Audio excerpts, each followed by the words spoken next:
നമസ്കാരം. ഇന്ന് 24 ന്യൂസിൽ ഒരു വാർത്ത വന്നത് കണ്ടു. വാർത്തയല്ല, വീഡിയോ, എക്സ്ക്ലൂസീവ് വീഡിയോ ആണ് കേട്ടോ. അവർക്ക് വളരെ കോമ്പറ്റീഷനാണ്. ഒന്നാമത് റേറ്റിംഗിലൊക്കെ കുറച്ച് പിന്നോട്ട് പോയിട്ടുള്ളത് കൊണ്ട് എങ്ങനെയും അവർക്ക് റേറ്റിംഗ് ഉണ്ടാക്കണം. അതുകൊണ്ട് തന്നെ ഈ അഫാന്റെ ഉമ്മയെ വളരെ സഹതാപത്തോടു കൂടിയും വളരെ സ്നേഹത്തോടു കൂടിയും ആശുപത്രിയിൽ ചെന്ന് സന്ദർശിക്കുന്ന ശ്രീകണ്ഠൻ നായരുടെ ഒരു വീഡിയോ വെറുതെ സന്ദർശിച്ചതല്ല, അവർക്കൊരു വീട് വെച്ച് കൊടുക്കാമെന്ന് പറഞ്ഞവരെ സന്തോഷിപ്പിക്കാനാണ് ചെന്നത്. അങ്ങനെ ചെന്നപ്പോൾ ഏതായാലും ഒരു ചോദ്യം പ്രസക്തമായിട്ടുള്ളത് ചോദിച്ചു. എങ്ങനെയാണ് നിങ്ങൾക്കിത് ഇങ്ങനെ പറ്റിയത്? കട്ടിലിൽ നിന്ന് വീണ് തന്നെയാണോ എന്ന് ചോദിച്ചപ്പോൾ അത് തന്നെയാണ് എൻ്റെ ഓർമ്മ അങ്ങനെ തന്നെയാണ്. പലതും ആളുകളൊക്കെ പറയുന്നുണ്ട്, പക്ഷേ എൻ്റെ ഓർമ്മ ഇത് തന്നെയാണ്, അവസാനത്തെ ഓർമ്മയെന്ന് പറയുന്നു. അതിനോടൊപ്പം തന്നെ വീട് വേണ്ടേ എന്ന് ചോദിച്ചപ്പോൾ വീട് വേണം.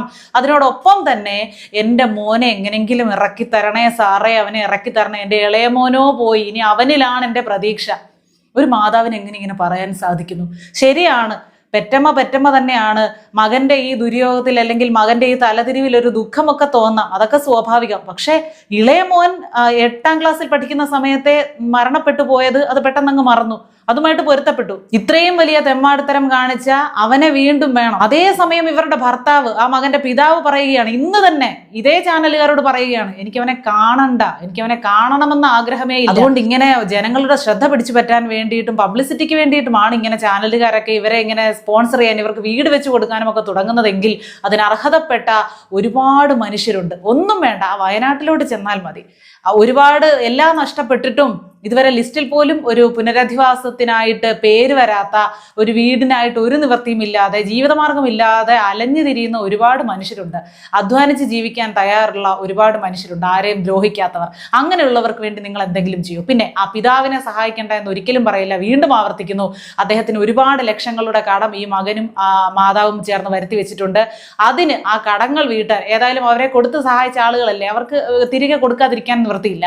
അതുകൊണ്ട് ആ കടം വീട്ടാൻ ആ മനുഷ്യനെ സഹായിക്കുക. അല്ലാതെ വെറുതെ ചെന്ന് നിന്ന് കുത്തി അദ്ദേഹത്തിന്റെ മുന്നിൽ ക്യാമറയും വെച്ച് നിങ്ങൾ റേറ്റിംഗ് ഉണ്ടാക്കാതെ എന്തെങ്കിലുമൊക്കെ കൊടുത്ത്, സാമ്പത്തിക സഹായം കൊടുത്ത് നിങ്ങൾക്ക് അദ്ദേഹത്തിന്റെ കടം വീട്ടാൻ സഹായിക്കാൻ പറ്റുമെങ്കിൽ അത് ചെയ്യുക. ആ പിതാവിന്റെ തീരുമാനം തന്നെയാണ് കൃത്യം. മാതാവ് വീണ്ടും ഇവരുടെ ശബ്ദത്തിൽ കൂടി ഇത് കേട്ടപ്പോൾ വല്ലാത്ത അത്ഭുതവും ഇവരോട് യാതൊരുവിധ സഹതാപവും തോന്നില്ല. അത്രയും ഒരു അവസ്ഥയിലാണ് അവർ ആശുപത്രിയിൽ കിടക്കുന്നതെങ്കിൽ പോലും അവരുടെ അടുത്ത് ഒരു പാവം എന്നുള്ള ഒരു ഫീലിംഗ് നമുക്ക് തോന്നുന്നില്ല. കാരണം അതുപോലാണ് അവരിപ്പോഴും പറഞ്ഞുകൊണ്ടിരിക്കുന്നത്. പോലീസുകാർ തിരിച്ചും മറച്ചും ചോദിച്ചിട്ടും. എന്നിട്ട് ഈ ശ്രീകണ്ഠൻ നായർ പറയുന്നുണ്ട്, നിങ്ങൾക്ക് ഓർമ്മ വരുന്ന സമയത്ത് നിങ്ങൾ ഏതായാലും പോലീസിനോട് കാര്യങ്ങളൊക്കെ ഒന്നുകൂടി സംസാരിക്കൂ എന്ന്.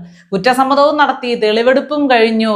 ഇതെല്ലാം കഴിഞ്ഞിട്ടും വീണ്ടും ഇതും ആവർത്തിച്ചുകൊണ്ട് കിടക്കുകയാണ്. അപ്പോൾ ഒരു ക്രിമിനലിനെ വളർത്തിയതും അവനെ നിലനിർത്തുകയും കൂടെയാണ്. ഇനിയും അവൻ വീണ്ടും ഈ മാതാവിന്റെ അടുത്ത് വന്നാൽ ഇതിനപ്പുറമുള്ള പ്രവർത്തികൾ അവൻ ചെയ്യും.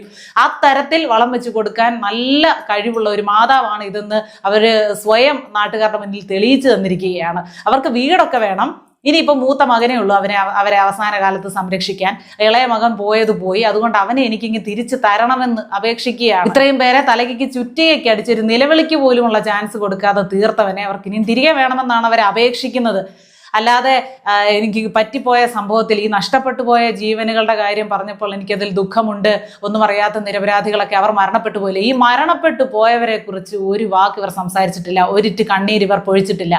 എൻ്റെ മോനെ എനിക്ക് തിരിച്ചു വേണം എന്ന് പറഞ്ഞ് വാവിട്ട് കരയുന്ന ഒരു മാതാവിനെയാണ് കണ്ടത്. സത്യം പറഞ്ഞാൽ ഈ അമ്മമാർക്കെല്ലാം അപമാനമായി തീർന്നിരിക്കുകയാണ് ഈ ഷെമി എന്നുള്ള സ്ത്രീ എന്ന് പറയാതിരിക്കാൻ നിർവാഹമില്ല. ഇപ്പോഴും ഇവരെക്കുറിച്ച് സംസാരിക്കുമ്പോൾ നമ്മളെ വിമർശിക്കാനും ആളുകളുണ്ട്. അതൊരു പെറ്റ തള്ളയായി പോയില്ലേ? പെറ്റ തള്ളയാണെന്ന് കരുതി മക്കൾ കാണിക്കുന്ന തോന്നിയാസത്തിനെല്ലാം കൂട്ടുനിൽക്കുക എന്നതാണോ ഒരു പെറ്റ തള്ളയുടെ ഉത്തരവാദിത്വം? അതാണോ അവരുടെ ധാർമ്മികത?